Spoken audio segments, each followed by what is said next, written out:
It was the moment that President Barack Obama and the country had been waiting for after months of partisan trench warfare. The leaders of both parties in both chambers have reached an agreement that will reduce the deficit and avoid default, a default that would have had a devastating effect on our economy. It came as the Senate held an unusual Sunday session. After rejecting a Democratic plan, the Senate recessed as behind-the-scenes talks continued. 7 hours later, Majority Leader Harry Reid detailed the deal. I know this agreement won't make every Republican happy. It certainly won't make every Democrat happy either. But both parties gave more ground than they wanted to, and neither side got as much as it had hoped. The compromise involves raising the debt ceiling in 2 steps, $1 trillion right away. That would be coupled with slightly larger spending cuts.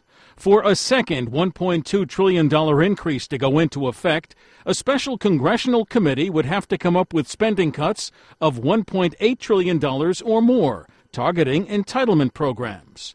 If it can't, or if Congress says no to what's recommended, there would be a congressional vote on a balanced budget amendment. I think I can say with a high degree of confidence that there is now a framework to review that will ensure significant cuts in Washington spending.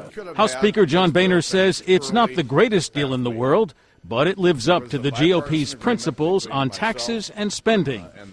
The president also isn't thrilled, but says it's time to move on. Now, this process has been messy.